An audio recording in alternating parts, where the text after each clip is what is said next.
টাকার দুনিয়ায় মানুষ কতটা নিচে নামতে পারে তার জলজ্যান্ত প্রমাণ আমরা দেখলাম প্র্যাঙ্ক কিং এন্টারটেনমেন্টের ধামাকা নাটক দুনিয়া টাকার গোলাম 02 এর দ্বিতীয় পর্বে। গল্পের মূল চরিত্র গোলাম, যাকে আমরা সবাই মির্জাবাড়ির এক অবহেলিত ঘরজামাই আর থালাবাসন মাজার কাজের ছেলে হিসেবে চিনি, তাকে ঘিরে একের পর এক এমন সব রহস্যের জাল বোনা হচ্ছে যা আমাদের সাধারণ দর্শকদের মাথা ঘুরিয়ে দেওয়ার জন্য যথেষ্ট। একদিকে সে দুবাইয়ের বিখ্যাত কার্মা গ্রুপ অফ কোম্পানির 25% শেয়ার হোল্ডার আর প্রায় 10,000 কোটি টাকার মালিক শাহজাদ চৌধুরী, নাকি আসলেই সে স্রেফ একজন ভাগ্যহীন কাজের ছেলে যার চেহারার সাথে মিল রয়েছে এক ইন্টারন্যাশনাল মাফিয়ার? এই প্রশ্নটাই এখন পুরো বাংলা নাটকের দর্শকদের মনে সবচেয়ে বড় ঝড় তুলেছে। নাটকের দ্বিতীয় পর্বের শেষ দৃশ্যে আমরা দেখলাম যখন নিশি এবং তার মা মিলে ঋতু আর গোলামকে চুরির অপবাদে ফাঁসানোর জন্য থানায় মিথ্যা কেস দিল, তখন ওসির আচরণে পুরো দৃশ্যপট বদলে গেল। পুলিশ অফিসার যখন গোলামকে দেখে স্যালিউট ঠুকল এবং উল্টো নিশি ও তার মাকে লকআপে ভরার হুমকি দিল, তখনই প্রমাণিত হয়ে গেল যে গোলামের পেছনের শক্তিটা মোটেও সাধারণ কিছু নয়। কিন্তু টুইস্ট এখানেই শেষ নয়। ঠিক যখন গোলাম থানা থেকে বীরের বেশে বের হয়ে আসছিল, তখনই রাস্তার মাঝে ছোট্ট একটি মেয়ে তাকে জড়িয়ে ধরে বাবা বলে ডাকল। এই অবুঝ শিশু প্রিয়া এবং তার মা, যারা দাউদ খানের হাত থেকে বাঁচতে আত্মগোপনে আছে, তারা কি আসলেই শাহজাদ চৌধুরীর আসল পরিবার? যদি তাই হয়, তবে আগামী ৩ নম্বর পর্বে মির্জাবাড়ির অহংকারী পরিবার এবং দুবাইয়ের সেই মাফিয়া চক্রের জীবনে কি ভয়ঙ্কর সুনামি আসতে চলেছে তা নিয়ে আজকে আমরা বিস্তারিত চুলচেরা বিশ্লেষণ করব। গল্পের গভীরতা বুঝতে হলে আমাদের একটু পেছনে তাকাতে হবে, যেখানে ঋতুর সৎ ভাই অর্থাৎ মির্জাবাড়ির বড় ছেলে নিজের স্বার্থের জন্য গোলামকে মদ খাইয়ে অবচেতন করে ঋতুর শোবার ঘরে ঢুকিয়ে দিয়েছিল। একটা মেয়ের জীবন এবং তার বাবার সম্মান নিয়ে এত বড় ছিনিমিনি খেলার পেছনে একটাই উদ্দেশ্য ছিল, ঋতুকে বাবার চোখ থেকে চিরতরে নামিয়ে দেওয়া এবং মির্জাবাড়ির সব সম্পত্তি একা দখল করা। কিন্তু টাকার লোভে অন্ধই সমাজ আর কুচক্রী ভাইবোনরা হয়তো এটা জানত না যে যাকে তারা 2 টাকার কাজের ছেলে বলে লাথি মারছে, সে আসলে রূপকথার সেই ঘুমন্ত সিংহ, যে জেগে উঠলে পুরো সাম্রাজ্য ধুলোয় মিশে যাবে। 3 নম্বর পর্বের শুরুতেই আমরা দেখতে পাব এক চরম নাটকীয় মোড়। রাস্তার মাঝখানে যখন ছোট্ট প্রিয়া গোলামকে বাবা বলে ডাকবে, তখন গোলামের মনের ভেতরের সেই হারিয়ে যাওয়া স্মৃতি বা শাহজাদ চৌধুরীর আসল পরিচয় একটা বড় ধাক্কা খাবে। গোলাম যদিও নিজেকে মির্জাবাড়ির কাজের ছেলে বলে দাবি করে পার পেয়ে যেতে চাচ্ছে, কিন্তু প্রিয়া এবং তার মায়ের করুণ মুখ দেখে তার ভেতরের আসল মানুষটা আর চুপ করে থাকতে পারবে না। ওদিকে থানা থেকে অপমানিত হয়ে ফিরে আসার পর নিশি এবং তার মা ক্রোধে অন্ধ হয়ে যাবে।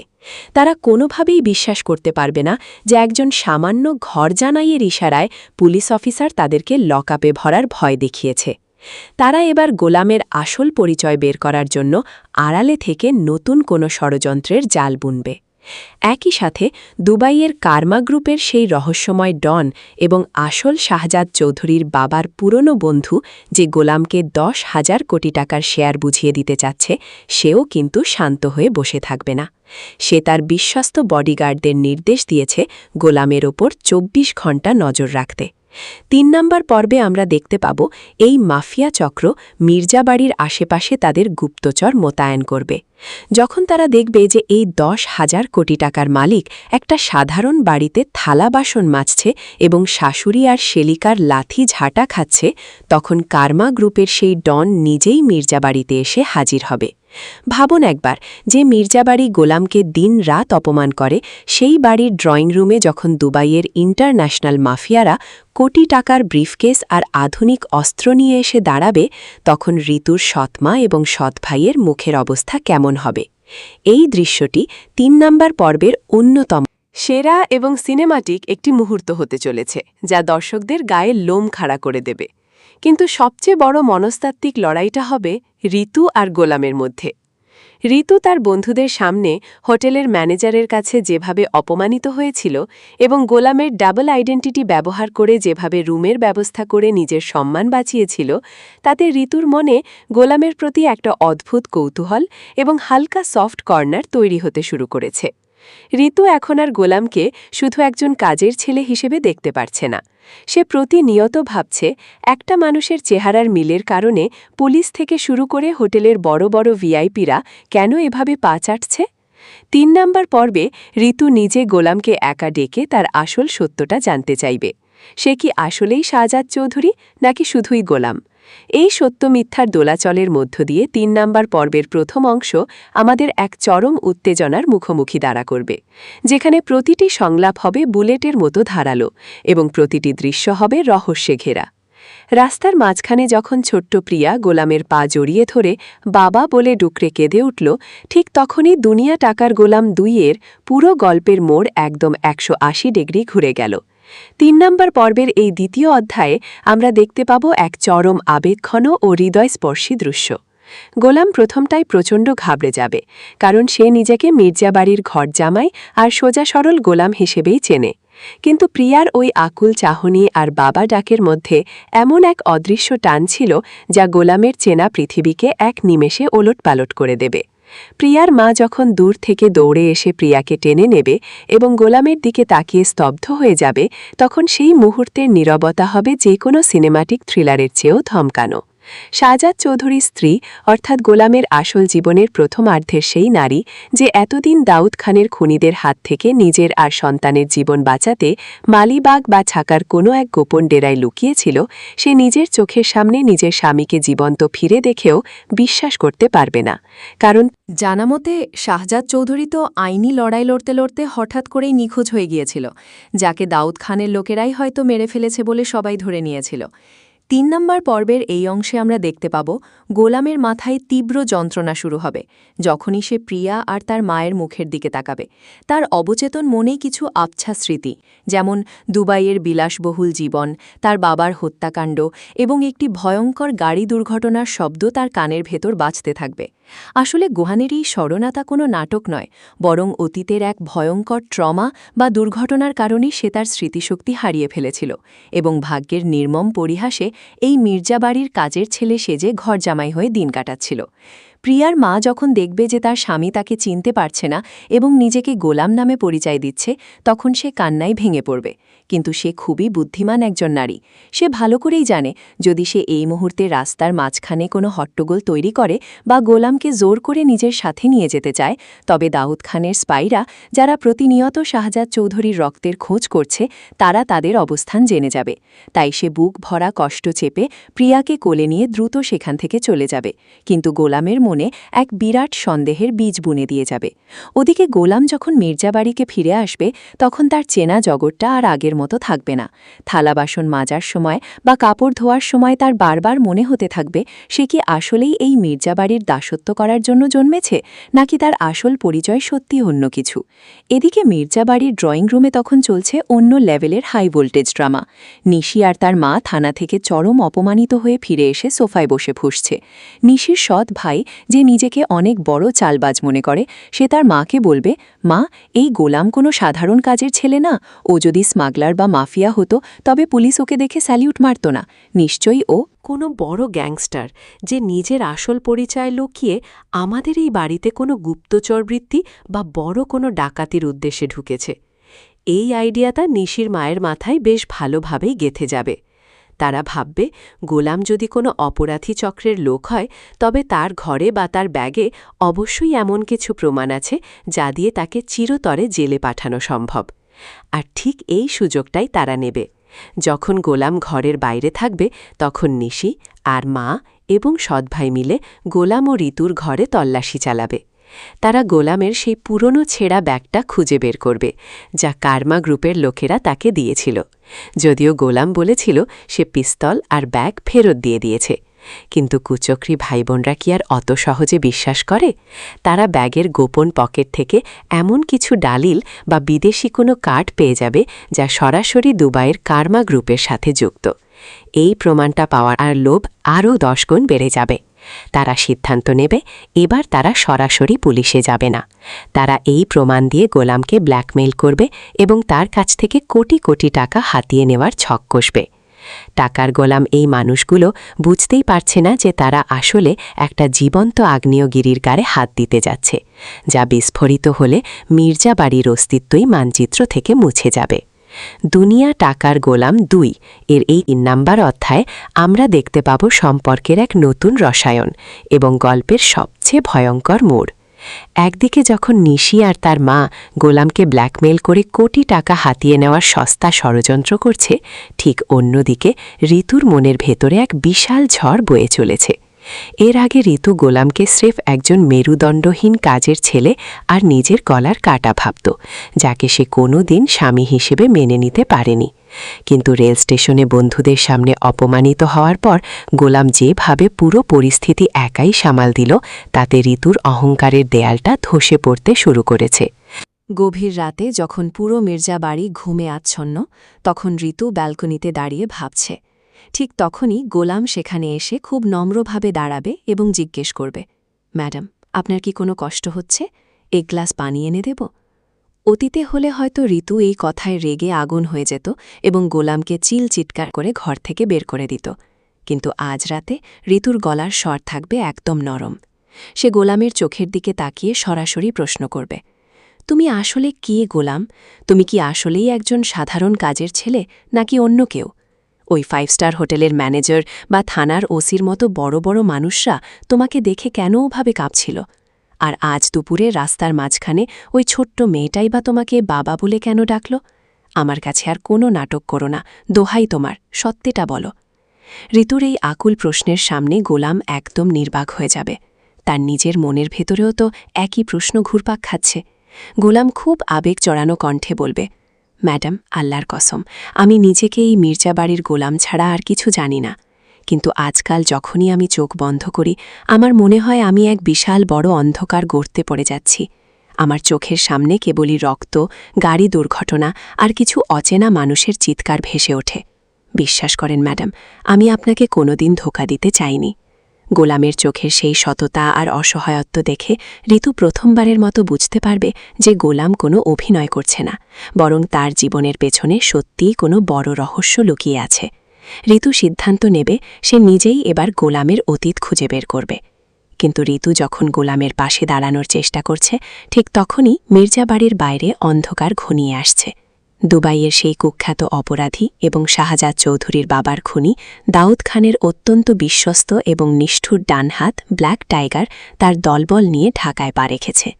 দাউদ খান দুবাই থেকে খবর পেয়েছে যে শাহজাদ চৌধুরী মারা যায়নি, বরং সে বাংলাদেশ বেঁচে আছে এবং কার্মা গ্রুপের পুরনো পার্টনাররা তাকে খুঁজে বের করে 10,000 কোটি টাকার সম্পত্তি তার হাতে তুলে দেওয়ার চেষ্টা করছে। দাউদ খান কোনোভাবেই শাহজাদকে বেঁচে থাকতে দিতে চায় না, কারণ শাহজাদ বেঁচে থাকলে তার পুরো অবৈধ সাম্রাজ্য ধ্বংস হয়ে যাবে। 3 নম্বর পর্বের এই দৃশ্যটি হবে অত্যন্ত সিনেম্যাটিক এবং থ্রিলিং। কালো কাজ ঘেরা ল্যান্ড ক্রুজার গাড়ি এসে থামবে মির্জাবাড়ির গলির মুখে। অত্যাধুনিক অস্ত্রে সজ্জিত কিছু পেশাদার কিলার দূরবীন দিয়ে মির্জাবাড়ির প্রতিটি কোণায় নজর রাখবে। তারা দেখতে পাবে যাকে তারা দুবাইয়ের একচ্ছত্র সম্রাট শাহজাদ চৌধুরী হিসেবে চেনে, সে একটা মধ্যবিত্ত বাড়ির উঠানে দাঁড়িয়ে বালতি ভরে পানি টানছে। এই দৃশ্য দেখে দাউদ খানের সেই কিলাররা নিজেদের মধ্যেই হাসাহাসি করবে এবং ভাববে যে বাঘের এক হুঙ্কারে দুবাই কাঁপত, সে আজ একটা সাধারণ ফ্যামিলির চাকর সেজে আছে। একে খুন করা তো আমাদের জন্য ডালভাত। 3 নম্বর পর্বের এই অংশে টান টান উত্তেজনা তৈরি হবে যখন এই কিলাররা গভীর রাতে দেয়াল টপকে মির্জাবাড়িতে ঢোকার প্ল্যান করবে। তারা ঠিক করবে কোনো হইচই না করে ঘুমের মধ্যেই গোলামকে ইঞ্জেকশন দিয়ে চিরতরে শেষ করে দেবে এবং লাশটা বুড়িগঙ্গায় ভাসিয়ে দেবে।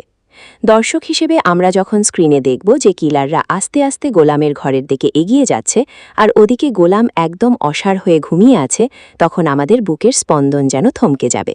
কিন্তু ঠিক শেষ মুহূর্তে কি ঘটবে?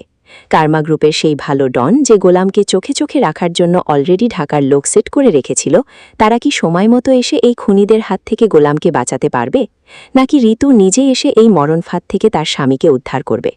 এই শ্বাসরুদ্ধকর পরিস্থিতির মধ্য দিয়েই গল্প আরও জটিল আকার ধারণ করবে।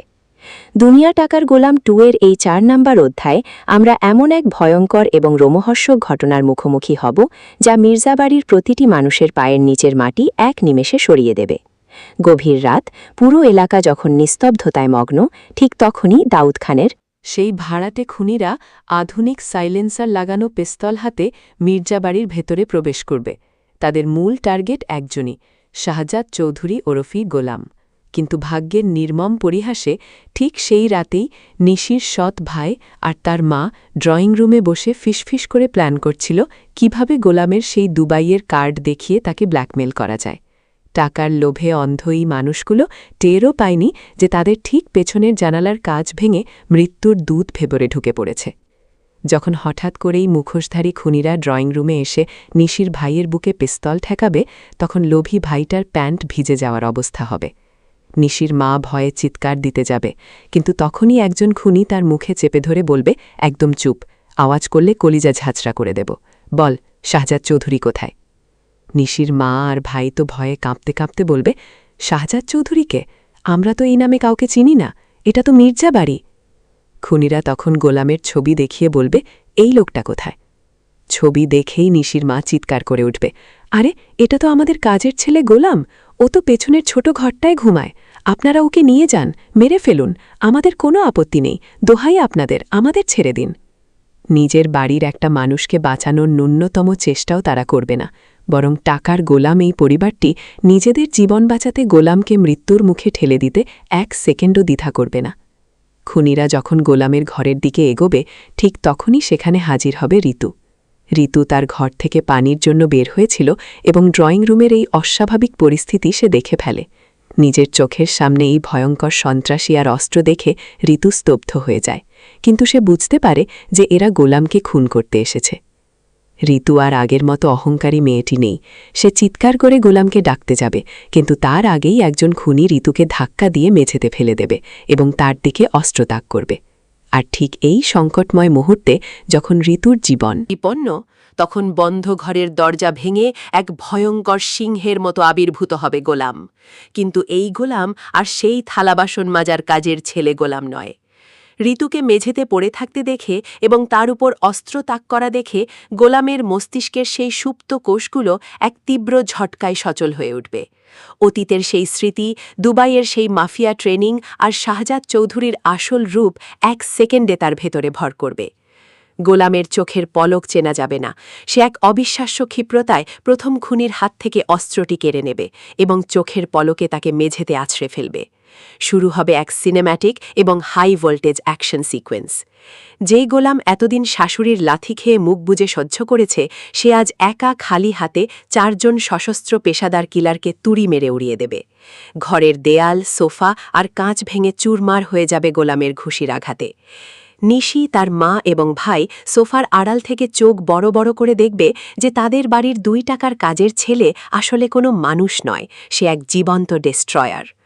গোলাম যখন শেষ খুনির ঘাড়ে পিস্তল ঠেকিয়ে দুবাইয়ের ভাষায় হুমটার দিয়ে বলবে, দাউদ খানকে গিয়ে বলিস শাহজাদ চৌধুরী ফিরে এসেছে, এবার ওর ধ্বংসের দিন গোনা শুরু করতে বল, তখন পুরো মির্জাবাড়ির মানুষের মুখ হা হয়ে যাবে।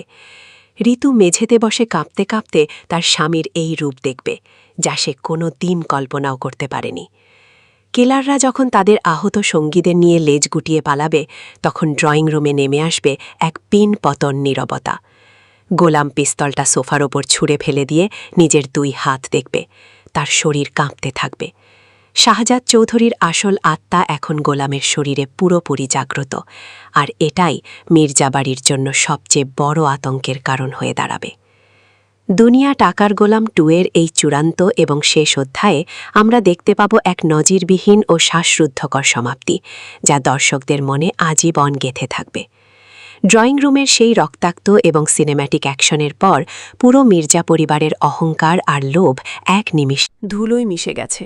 নিশি, তার মা এবং তার কুচক্রী ভাই এখন লিটারালি গোলামের পায়ের কাছে বসে কাঁপছে। যে ছেলেটাকে তারা দিনরাত ফকির, কাজের ছেলে আর 2 টাকার চাকর বলে লাথি মেরেছে, সে যে আসলে 10,000 কোটি টাকার গডফাদার শাহজাদ চৌধুরী, এই সত্যটা হজম করা তাদের জন্য মৃত্যুর চেয়েও কঠিন হয়ে দাঁড়িয়েছে।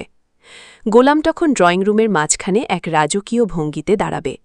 তার দাঁড়ানোর স্টাইল, তার চোখের চাউনি আর গলার ভয়েস এখন সম্পূর্ণ বদলে গেছে।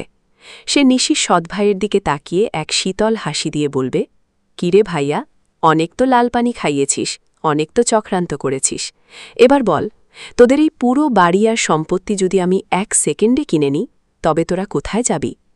গোলামের এই একটি সংলাপে পুরো পরিবারের বুক কেঁপে উঠবে।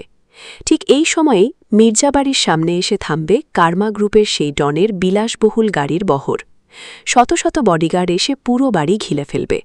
সেই বুড়ো ডন ভেতরে ঢুকে যখন গোলামকে বুকে জড়িয়ে ধরে কাঁদবে এবং বলবে, শাহজাদ, আমি জানতাম তুই মরিসনি, অবশেষে তুই তোর স্মৃতি ফিরে পেয়েছিস, তখন ঋতুর চোখ দিয়ে অঝরে জল পড়তে থাকবে।